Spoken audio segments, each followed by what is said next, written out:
Hey kids, this is Ivan. How you doing? It's Sunday evening. I had a really full weekend of gaming. 3 games in 3 days. Saturday and Sunday I played in these pickup games of basic fantasy role-playing game. They were very light-hearted, not a lot of substance, lots of fun. It was a good time. 2 or 3 hours of gaming, and those if those were like Saturday morning cartoons, watching some Bugs Bunny, things with all the nutritional content of a bowl full of Frosted Flakes, lots of fun. Then Friday night when we played The Veil, that was a lot more like taking a really dense and heady college course, complete with a large verbose text and with plenty of discussions with the other students of what does this all mean? What do you think about this? And so I want to talk about that experience on Friday, because one of the neat things about this group that I've been involved in is that once again we're doing a multiple game master effort. There's 3 of us. Each one of us is running a trio of sessions. And so we all get to be the game master. We all get to be the player. We all get to learn to play this game together at the same time. So what we're doing, like very publicly, as we're broadcasting these things on YouTube and leaving them up there for posterity, is we are learning the game in front of you. We've all read the game. Some of us have read the game multiple times at this point and gone back and checked things out. But we are stopping and starting, consulting the rules, having discussions, in game about procedure and what have you. So we're learning by doing. We're learning by discussion as well, because one of the neat things is we're all making these recap videos, but we're all, as well, when the game stops, we leave the camera rolling, so to speak, and start talking about our impressions, immediately post-session, which is really kind of cool. So we did that once again. So if you watch that game, you'll notice that there are times when it stops and starts, and the entire experience, it was a lot of fun. It was a very different feel. There was a lot more of in character to character interaction. The 2 characters in this session, Cadmus, played by Anthony, and Tess, played by myself, had some really great scenes and some really great dialogues. I think we got to know those characters better. We got to establish a relationship between those 2 characters, which was very, very compelling, very, very intriguing. We've got Tess, the artificial person who has all of a month worth of memories and experience, and we have Cadmus, who has a week to live.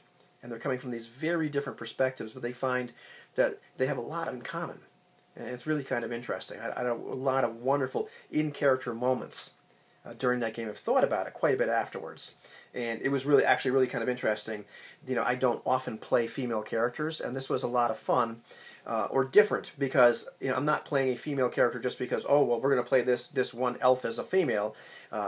It was literally, I'm interacting with male characters, and Tess, the way she's been set up, is this woman that the 2 other characters in the game, Cadmus, who Anthony's playing, and Yorn, who was Samuel G's character. We had like an interaction, in the first solo session that Tess had. These are probably the only 2 men in her life that have not viewed her as a sex object and have not actually tried to sleep with her. So she finds them a little intriguing. But there was a lot of great in-character moments in the game for me. However, I'll get back to that, because we did run into some problems with how we were playing the game. So the game had a lot of moments where it felt like it was stopping and starting. And I noticed, upon reflection, there were a few different reasons for that, at least from where I was sitting. And I want to talk about that a little bit. But I'm having a lot of fun with this. I'm not knocking the game or knocking the experience at all. It is a lot of it's very intriguing. Very, for me, very engaging. I noticed at some points it felt like we were stopping and starting because of the instructions and the guidance, and sometimes the lack of guidance that the game provided for us. There were parts where I wish there was a little bit more guidance in the game, like what do you do here? And actually, the game has an awful lot of examples of play, but sometimes the way those examples of play are presented or framed, they're presented in such a way that make less sense to the way I approach games or my preferences, if I go on autopilot, and they're coming from a very different perspective. And sometimes I really have to read them a few times and adjust my thinking in terms of what am I supposed to do here. I also noticed during the game, and actually it came up quite a bit during the discussion afterwards, there were times when we had different perspectives and different interpretations of what the rules and the procedures might be at a certain point in time. So we had discussions about that. Sometimes actually in the middle of the game, and sometimes afterwards. We are of course learning to use the rules in play, and this happens. Part of it is this procedure. learning the procedure. This is no different than any game where you're learning a new game. You're learning Pathfinder. You're learning how to use Ubiquity. You're learning how to use, I don't know, any of the other games I've got here on my shelf, and a bunch more, Fantasy Flight, Star Wars, and Genesis, and all that kind of stuff. You stop and you say, okay, what exactly are we supposed to do? What mechanics are we supposed to apply here, etc. And you figure it out. So that's not different than any other game. Sometimes I've noticed what's happened is that the procedures or the way the game is supposed to run has been in opposition to some of our preferences. And at least for me, sometimes I've been taken aback, or it's not second nature to do what I'm supposed to do in the game. And I find myself role-playing or doing things wrong. And I realize I need to adjust the way I approach this game. There are some times when we stop where things are just a little bit vague. Like there is that moment where we had to figure out, well, how exactly do you handle a non-player character becoming violent with a player character? Because the way Powered by the Apocalypse games work, the game master isn't necessarily going to roll dice. He's going to initiate something that's going to initiate a player move, and there's different ways you can handle that. You can use a neutralize move, or you can use a duel move, and then it becomes a little bit different in terms of, is this player versus player or player versus non-player character? And here's one of those times I was wishing for some more guidance and clarity in the rules. One of the things I thought about afterwards is there are some moments in this game, and this is not the only game that is like this, so I'm not picking on the Veil. I think Simon Fraser did a great, or Fraser Simon? Am I saying it? Yeah, Fraser Simon did a great job with the game, but one of the things I've noticed is, sometimes there's a very valid criticism of like old Dungeons and Dragons, where there's moments where Gary Gygax et al. Couldn't imagine that somebody would have a different perspective than the perspective they had. And it wasn't hubris; they just didn't think of it, and they laid out like one perspective in the game, and sometimes people found rules or sections a bit opaque because people were coming from a different angle. And so a few times I felt like that's what I was running into in the instructions or examples or procedures or what the guidance the game offered. I was running into something where it was just they hadn't thought of what I was thinking of at this particular point. And there were some times that we just stopped and started during play when it was just if things felt a little bit unfamiliar. And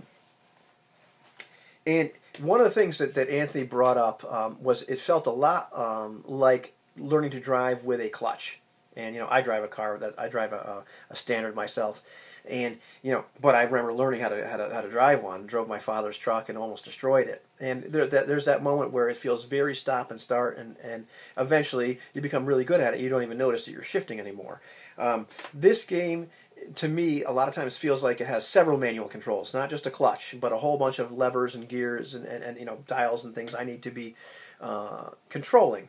And there were times in the game that I found myself wishing for like finesse, some kind of seamless application and narration around the mechanics and the procedures the game had in it. And of course, all these things happen with practice. We're probably not going to get that in 9 sessions, and that's okay. But here's the interesting thing I thought about it. This game involves an awful lot of shifting between an in-character perspective and an out-of-character perspective, shifting from like an actor stance to an author stance, where you are stepping outside the internal life of the character, and you are doing things like you're supposed to let people know what is this character thinking, you're describing how they're acting, describing in great detail, like in the third person, what they're doing, exposing the inner life of the character, because this game is based on states rather than stats. So you're letting them know that Tess is mad now, Tess is angry because of this. You're kind of opening up her entire psyche. So there's these moments where the game, I believe part of the intention of the game is to have that kind of stop and start feel. And certainly in the examples of play, that's exactly what's presented. And that is not second nature to me. So that's one of those things that I have to work on. And we had discussions about this. We need to work on, but I definitely need to work on in terms of playing this game the way it was intended. And just like learning to drive a Standard, I believe eventually if you do that enough, it'll become more like second nature, or at least I'll know how to do it in a more seamless way with a little bit more finesse. That's my hope. I don't think it'll ever be second nature. I'm not sure. Well, we'll find out. Definitely realized, as we played the game, we fell into what was very comfortable, but we did a lot of role play for a while. We just played. We do need to use some of the moves more. We need to take advantage of more of the obligation moves that are in the game, and examine some of the other moves, and get to use them a little bit more. And just that way, I know we're going to be able to improve our play in that manner. One of the things that I ran into, and once again, this is not really a critique of the game. This is just my impressions of Ivan learning how to play the Veil with these other two fine fellows.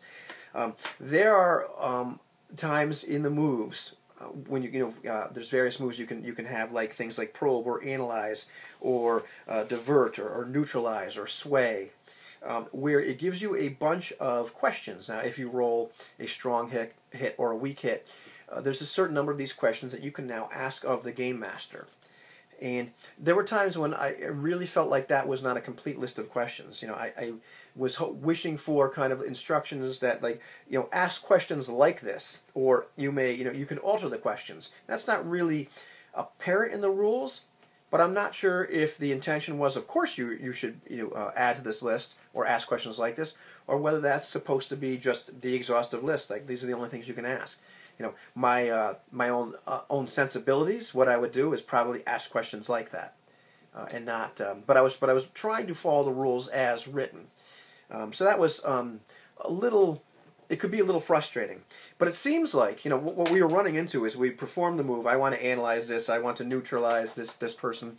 You'd roll. You'd find out based on your die roll. Well, how many of these do you get to ask the game master? How many of these positive outcomes do you get to have? And it seems like, to me, that the procedure ought to be that you should probably narrate what you're trying to do, that you're trying to do these things. And some of the examples in play kind of seem to, I read them again today, seem to support this a little bit. You should narrate probably that I'm trying to find out, are you lying to me? What do you really want? All these sort of things. The questions on this list, for example, when you're trying to probe somebody. Then roll the dice, and then I suppose if you don't get all the ones you were trying to do, then you have to choose at that point. Well, which ones do I still want the game master to answer? Do I still want the non-player character to reveal to me at that particular point? But this involves some pretty mature imagination. This involves kind of narrating what's happening before you actually roll the dice, which is completely antithetical to the way that I play. So I'm not really sure. I still have to talk to the other players a little bit more and think about it a little bit more. Once again, read some more of the examples and find out exactly what the procedure around that should be, because it does at times feel a little bit clunky. Like there's got to be a way to weave this into the narration a little bit better. Because I believe the game is going to have some of that stop and start feel, but it feels a little bit like we were having too much. Maybe too much for some people that are just learning to play this. Like I think we can kind of get this a little bit better. Is my point. Let's see. I think one of the other things that we definitely ran into is we were having some differences of opinion in terms of how to handle the beliefs in the game, and there is a very small section on the beliefs, how to handle the beliefs. What they mean. I found myself wishing for like 2 or 3 more pages, some more examples, some more guidance in that particular area. And it was one of those sections where I'm wondering to myself whether Frazier just imagined that everybody would think in this particular way. I'm not sure. I could be entirely wrong, but it was one of those places where I was just it left enough room for interpretation that we were coming away with some very different opinions on how to handle that, which was a little frustrating. It's okay. I mean, it's not a bad thing, but it was just one of those things I noticed. One of my impressions about all that. But it was a good session. I'm really finding the setting really engaging. I'm really finding the characters really engaging. That is one of the interesting things about the setting that we're creating is. It is a backdrop that, because we're creating that setting, we're not supplied with a setting from the game itself. It's funny because I'm usually a person that doesn't want a setting, like a real defined setting from a game. I want to create a little bit of my own. But because we're all creating it, we're all creating the world or aspects of the world, not only in the collaborative session 0, but like, a little bit more on the fly. We're revealing, together a little bit more about what the Veil is like, what the world is like. I find, once again, there are these moments where it's jarring me from an author stance, an actor stance to an author stance, and that can be a little unsettling. So I have to, continuously think during this experiment, are my biases getting me in trouble, or, or not? How am I playing the game right? Where, taking some evaluating every once in a while. Am I going off the beaten track in terms of how I'm supposed to play this game? And so that's been interesting as we've had those discussions and had those moments where it's been a little clunky, because I think it's clunkier. At least with Anthony and I playing right now, knowing that we both tend to play games that are a little bit different. It's not just clunkiness based on the learning a new rule set. It's clunkiness based on realizing that we need to do things that are different than our own default. So, video is a little rambly, but that's kind of my impressions about what we experienced. And if any part of it sounded negative, it wasn't negative. I'm enjoying the experience quite a bit. But those are kind of my impressions at the moment. So we will continue with the experiment and have more fun.